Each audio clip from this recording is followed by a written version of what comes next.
Hello students, welcome to easy learning classes. मैं हूं आपका जतिन सर। આજના લેક્ચરમાં આપણે જોવાનું છે ભાગીદારીના વાર્ષિક હિસાબો, સ્વાધ્યાયમાંથી દાખલા નંબર 9 જે છે પાર્થિવ અને પ્રિયાના વાર્ષિક હિસાબો તૈયાર કરવાના. બરાબર છે? ચલો તો સ્ટાર્ટ કરીએ આપણે. ફર્સ્ટ ઓફ ઓલ હવાલા ટિક કરવાથી. પાર્થિવ અને પ્રિયા એક ભાગીદારી પેઢીના ભાગીદાર છે. તેનો કાચા સર્વે અને હવાલા પરથી વાર્ષિક હિસાબો તૈયાર કરો. સૌથી પહેલા મૂડી અને ઉપાડ પર આપણે હવાલા નંબર 1 ટિક કરવાનો છે. એના પછી ઉધાર વેચાણની નોંધ કરવાની બાકી છે, જેનો વત્તા વેચાણ નોંધનો સરવાળો વધુ ગણેલો છે. ઠીક છે, એટલે વેચાણ પર ટિક કરો. હવાલા નંબર 2 સાથે સાથે આપણે ટિક કરો વેચાણની સાથે આપણા શું કહેવાય દેવાદારો. બરાબર છે? ખરીદી માસ્ટર લેણું લેણું લખ્યું છે ને, એટલે કે દેવાદારો પર 2 નંબર. દેવાદારને બદલે લેણું શબ્દ લખેલો છે. એના પછી 2000 વધારાની ગાલખાદ માંડીવાળી અનામતની જોગવાઈ કરો. ત્યાં આગળ એટલે કે લેણા પર 3 નંબર ટિક કરો. 4000 નું ફર્નિચર ફિટિંગ્સ નકામું થઈ ગયું, નોંધ કરવાની બાકી છે. ફર્નિચર ફિટિંગ્સ પર ટિક કરો 4 નંબર. અને ગ્રાહકને પૂરો કરવાનો કરાર નહીં કરવા બદલ દાવો મંજૂર કર્યો છે. ઓકે, દાવો મૂકેલો છે આપણે.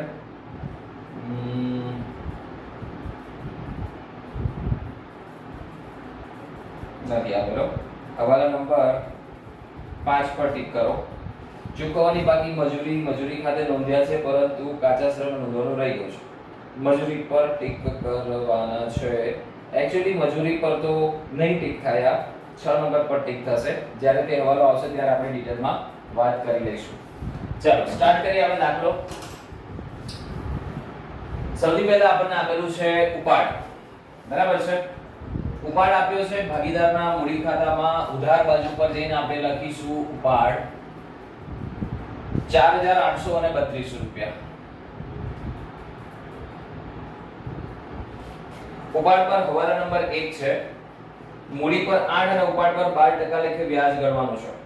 પાર્થિવે દર માસના અંતે 400 અને પ્રિયાએ 1/10/2016 ના રોજ ઉપાડ કર્યો છે. આમાં થોડું વર્કિંગ કરવાની જરૂર પડશે આપણે સૂત્ર મૂકીને. બરાબર છે? હાલ તમને વર્કિંગ બતાવું છું અહીંયા આગળ. બરાબર છે? શોર્ટમાં તમને વર્કિંગ કરીને અહીંયા આગળ બતાવું છું. ઉપાડનું વર્કિંગ બતાવું છું. I is equal to PRN છેદમાં 100. જેમાં પાર્થિવ જે છે એને દર માસના અંતે 400 રૂપિયાનો ઉપાડ કર્યો છે. બરાબર છે? પાર્થિવ જે છે એને 400 રૂપિયાનો ઉપાડ કર્યો છે. 12% લેખે વ્યાજનો દર છે અને દર માસના અંતે કર્યો છે. એટલે 66 ના છેદમાં 12. n શું લેવાશે? 66 ના છેદમાં 12. જો દર માસની શરૂઆતમાં કર્યો હોત તો n ને આપણે 78 ના છેદમાં 12 લેતા. એ રૂલ છે. 400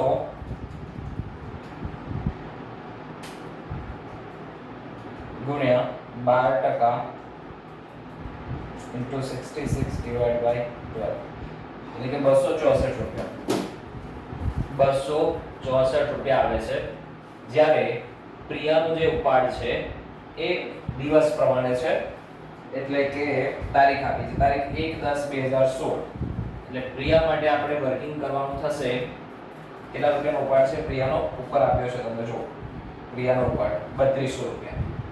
3200 ગુણ્યા 12% અને 1/10 થી એટલે 6 મહિના થાય. 6/12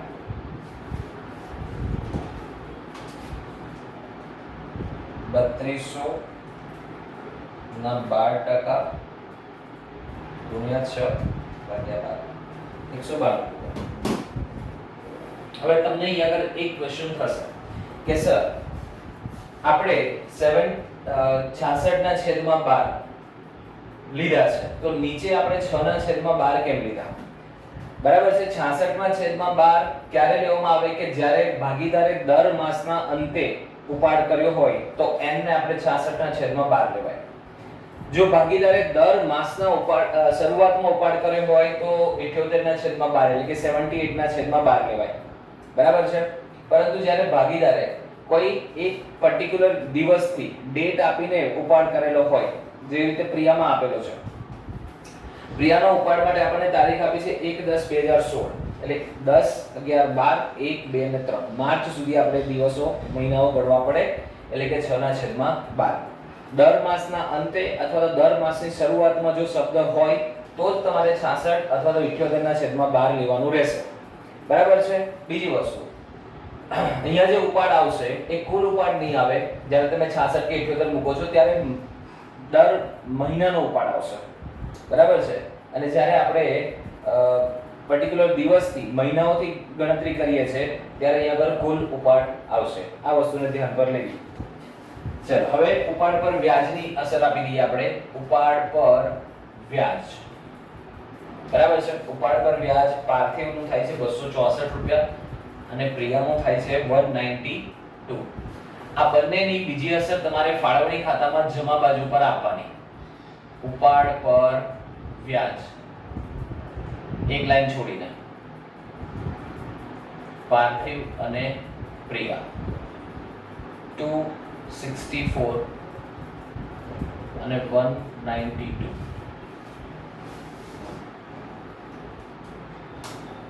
₹456 બાદના ગાળામાં. એના પછી તમને આપ્યું છે ખરીદીની ચોખ્ખી પડતર. ખરીદીની ચોખ્ખી પડતર એટલે વ્યવસ્થિત ખરીદી. ખરીદી બાદ ખરીદ પરત જે કરેલું હોય એને ચોખ્ખી ખરીદી અથવા તો વ્યવસ્થિત ખરીદી કહેવાય, જે આપણે વેપાર ખાતામાં ઉધાર બાજુ પર લખીશું.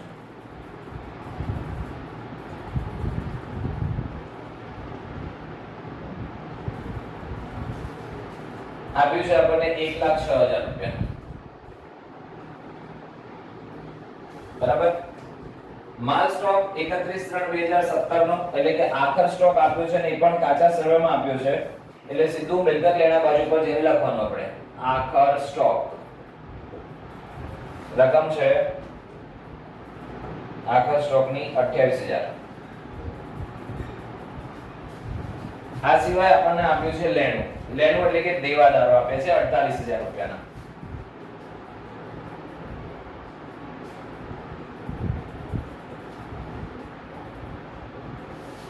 આના પર હવાલા નંબર 2 અને 3. બીજો હવાલો છે ₹10,000 નો ઉધાર વેચાણ નોંધ કરવાની બાકી છે. બરાબર. તો પહેલા વેચાણ પર જઈએ. વેચાણ કેટલા રૂપિયા છે? સામેની બાજુ પર આપ્યું છે તમને 2 લાખ રૂપિયા. 2 લાખ વત્તા નોંધવાનું બાકી વેચાણ. કેટલા રૂપિયા બાકી છે? હવાલામાં આપ્યું છે આપણને 10,000, એટલે આ થશે આપણા 2,10,000. હજુ એના પર હવાલો છે એટલે રકમ આપણે અંદર રાખી છે. એટલે બીજી અસર આપવાની છે અહીંયા આગળ નોંધવાનું બાકી વેચાણ. દેવાદારોમાં એટલે કે લેણું જે લખ્યું છે તેમાં થશે પ્લસ 10,000, એટલે આ થયા આપણા 58,000. રાઈટ. એના પછી હવાલા નંબર 3. લેણું જે લખ્યું છે ત્યાં હવાલા નંબર 3 પણ છે. ₹2,000 વધારાની ઘાલખાદ માંડી વાળવાની છે. ઓકે, તો આમાંથી આપણે બાદ કરીશું ઘાલખાદ ₹2,000, એટલે આ રકમ થઈ ગઈ આપણી 56,000. અને 5% ઘાલખાદ અનામત બાદ કરીશું. ઘાલખાદ અનામત 5%. 56,000 ના 5% આપણે ઘાલખાદ અનામત કરવાની છે. ₹2800 ઘાલખાદ અનામત થશે, એટલે કે 53,200 12ના ખાનામાં લખીશું. જ્યારે આની બીજી અસર માટે આપણે નફા નુકસાન ખાતામાં ઉધાર બાજુ પર લખીએ.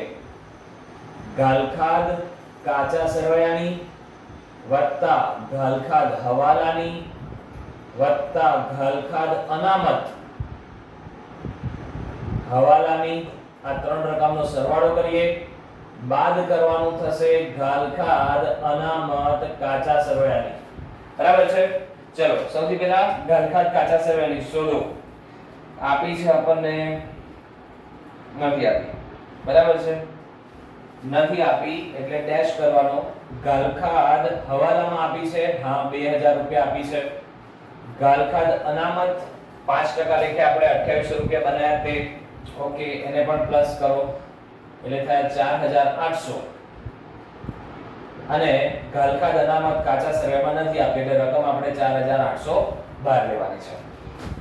એક મિનિટ, હવાલા નંબર 2 હજુ બાકી છે. રૂપિયા 10000 ઉધાર વેચાણની નોંધ એ આપણે કરી ચૂક્યા તથા માર્ચ 2017 ના વેચાણ નોંધનો સરવાળો ભૂલથી 2000 રૂપિયા વધુ ગણેલો છે. બરાબર છે? તો આપણે ત્યાં આગળ શું કરવાનું થશે? ભૂલથી વધુ ગણી લીધો છે, ઓછો કરવાનો રહેશે. ભૂલથી સરવાળો વધુ થયો તેના એટલે બાદ કરવાનું થશે. બરાબર છે? ભૂલથી સરવાળો વધુ થઈ ગયો તો તેના એમાંથી 2000 બાદ કરીએ એટલે થશે 2,08,000 રૂપિયા આપણું વેચાણ થશે. ફરી એક વખત સમજી લો, વેચાણ પર બે હવાલા ટીક કરેલા છે આપણે.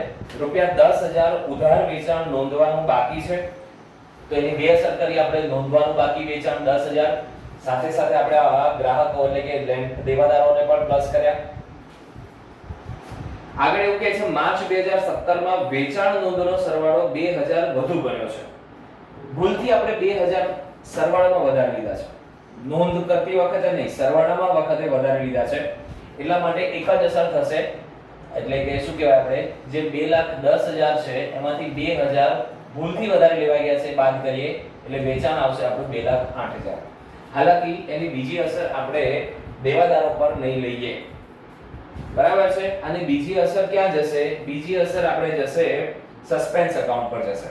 બરાબર છે? જે આમાં આપણને આપેલું નથી. ઠીક છે, ચાલો આગળ વધીએ. આગળ લેણું આપ્યું છે પગાર, મજૂરી અને પગાર. મજૂરી અને પગાર જશે આપણા વેપાર ખાતાના અંદર. મજૂરી અને પગાર,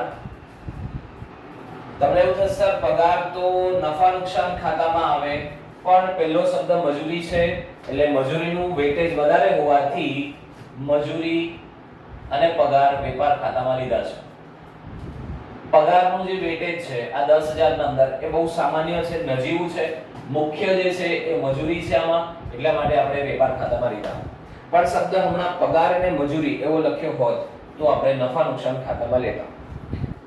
એના પછી આપ્યું છે વેપાર ખર્ચ રૂપિયા 16000, એ જશે નફા નુકસાન ખાતામાં ઉધાર બાજુ પર.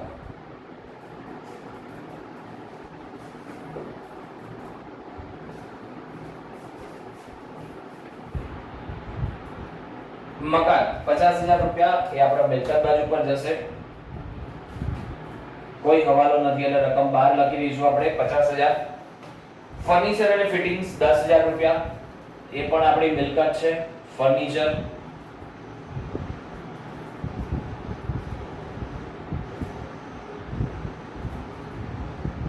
કેટલા રૂપિયા છે? 10000 રૂપિયા. એના પર એક હવાલો આપ્યો છે આપણને, હવાલા નંબર 4. 4000 રૂપિયાનું ફિટિંગ્સ નકામું થઈ ગયું, જેની ચોપડે નોંધ કરવાની બાકી છે. બાદ કરીશું આપણે નકામું બનેલું ફિટિંગ્સ.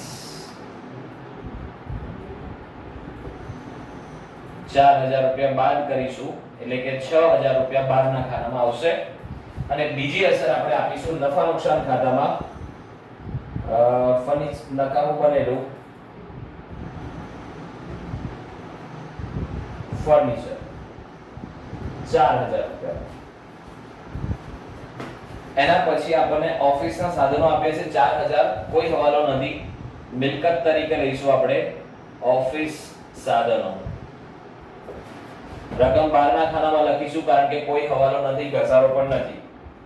પેકિંગ સામગ્રીનો સ્ટોક, કોઈ પણ પ્રકારનો સ્ટોક એ આપણી મિલકત છે એટલે એ પણ આપણે મિલકત બાજુ પર લઈશું. પેકિંગ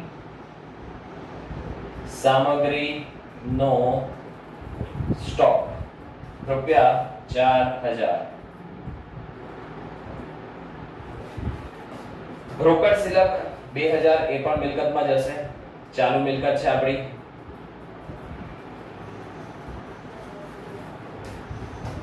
જમા બાકી પર આવીએ આપણે. જમા બાકીમાં મૂડી ખાતા આપ્યા છે પાર્થિવ અને પ્રિયાના. મૂડી ખાતામાં જમા બાજુ પર જઈને લખીશું આપણે બાકી આગળ લાવ્યા. બરાબર છે. જેમાં પાર્થિવના 24000 છે અને પ્રિયાના 16000 રૂપિયા છે મૂડી. એના પર હવાલા નંબર 1 છે. હવાલા નંબર 1 મૂડી પર 8% લેખે વ્યાજ કરવાનું છે. જમા બાજુ પર આપણે લખીશું મૂડી પર વ્યાજ. મૂડી પર વ્યાજ એ ભાગીદાર માટે આવક છે જ્યારે પેઢી માટે ખર્ચ કહેવાય. 24000 ના 8% 1920 અને 16000 ના 8%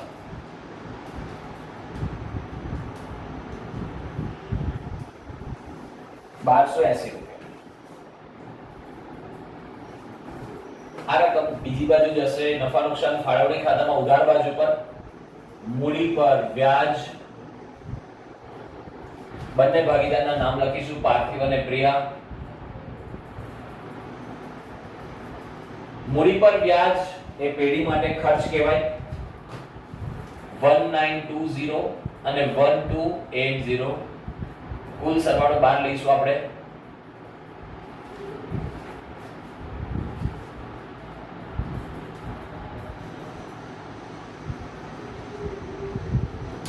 ₹3200 બહારના ખાનામાં.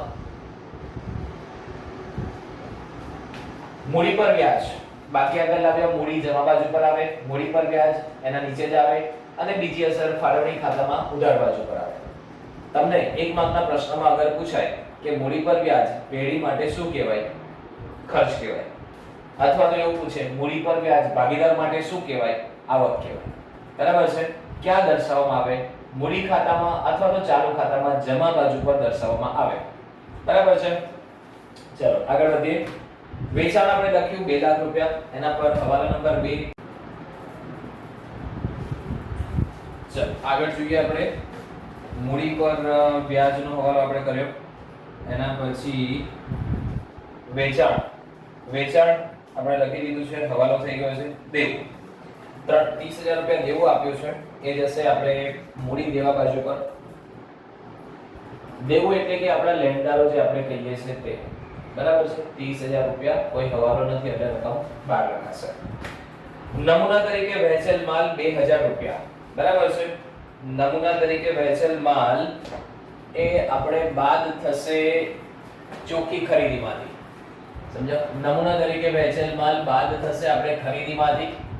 એટલે 1,06,000 માઈનસ 2000 રૂપિયા નમૂના તરીકે વહેંચેલ માલ. રાઈટ. એક અસર આવશે કારણ કે કાચા સમયમાં આપેલું છે અને માલની જ આવક છે.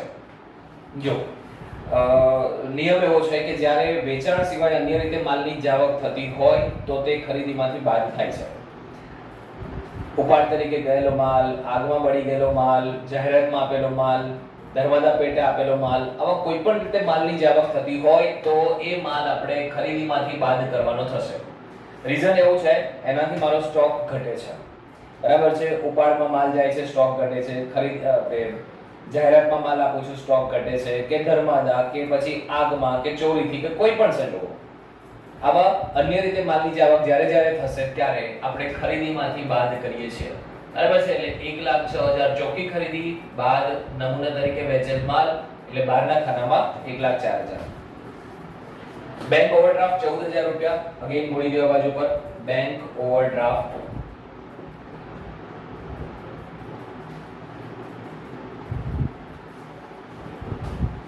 રાઈટ. એના પછી ચલો આ બધું ગયું. હવે આપણે હવાલામાં જોઈ લઈએ. હવાલા નંબર 5. એક ગ્રાહકને માલ પૂરો પાડવાનો કરાર પૂરો નહીં કરી શકવા બદલ કોર્ટે 4000 રૂપિયાનો દાવો મંજૂર કરેલો છે. કોર્ટે મંજૂર કરેલો દાવો. બરાબર છે.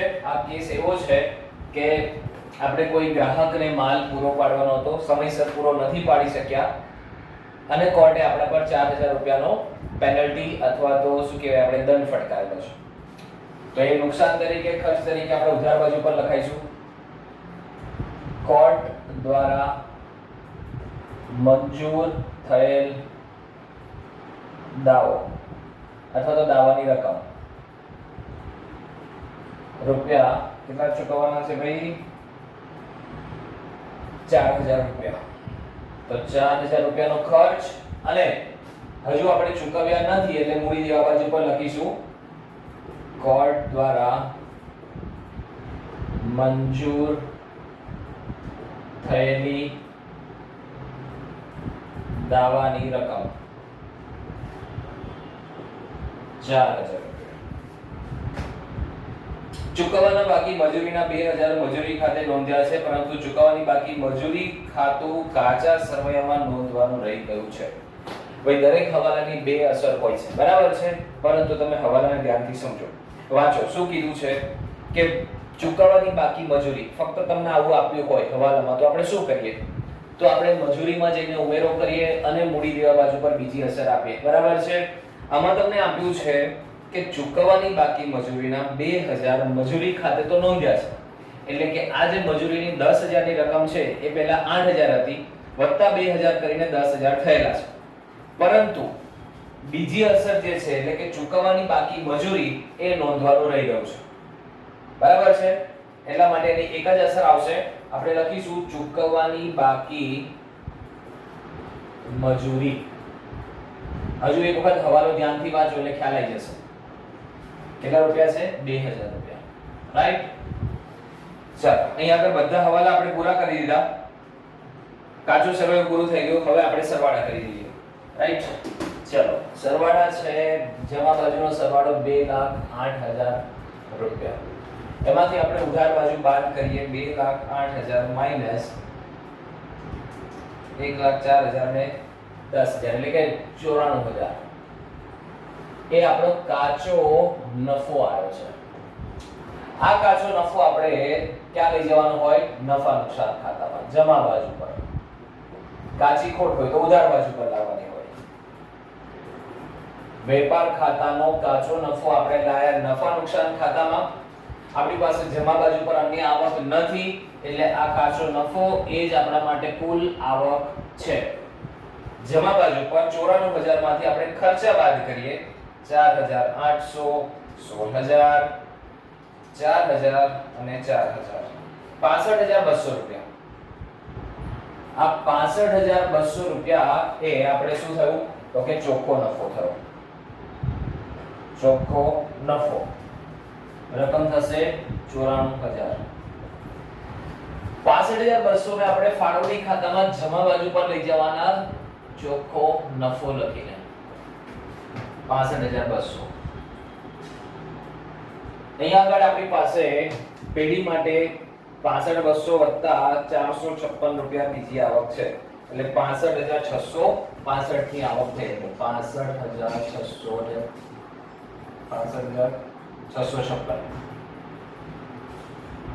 એમાંથી આપણે ખર્ચો બાદ કરીએ 3200 રૂપિયાનો તો 62,456 રૂપિયા. 62,456 એ શું થયો આપણો વહેંચણી પાત્ર નફો. પાર્થિવ અને પ્રિયા દાખલામાં આપણને એમનું નફા નુકસાનનું પ્રમાણ આપ્યું નથી એટલે કે સરખા હિસ્સે વેચી દઈશું. 62,456 એટલે કે 31,228 બંનેના ભાગે આવશે. એકના ભાગે 31,228 એમ કરીને કુલ 62,456. કુલ સરવાળો 65,656. આ વહેંચણી પાત્ર નફો આપણે મૂડી ખાતામાં જમા બાજુ પર લઈ જઈએ. 31,228 રૂપિયા.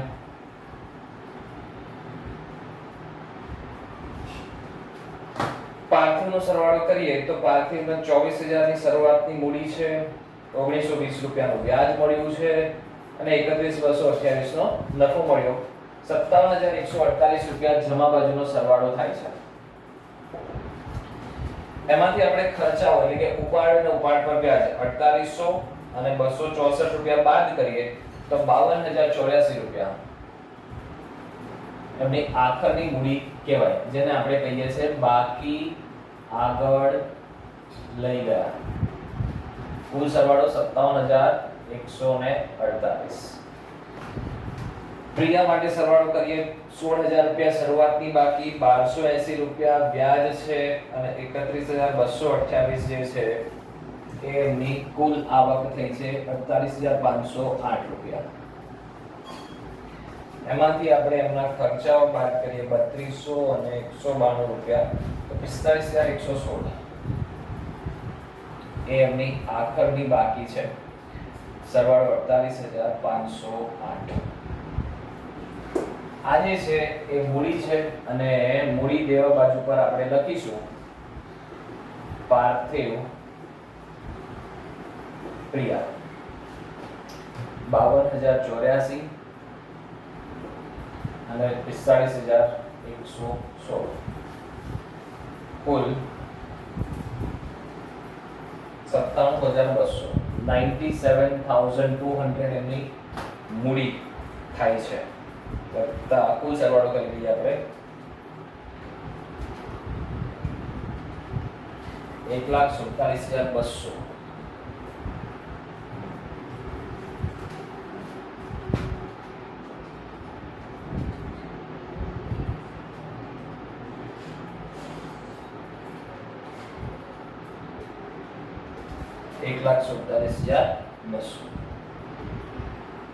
દાખલો ટેલી થઈ ગયો, બરાબર છે. તો આ રીતે તમારા વાર્ષિક હિસાબને સોલ્વ કરવાના રહેશે. આ સિવાય કોઈ પણ તમને ડાઉટ હોય, ક્વેરી હોય અથવા તો કોઈ પણ દાખલો તમારે જે કરાવવો હોય તો તમે મેસેજ કરી શકો છો, બરાબર છે. મળીએ આપણે નેક્સ્ટ લેક્ચરમાં નવા વિડિયો સાથે. Till then take care, bye bye.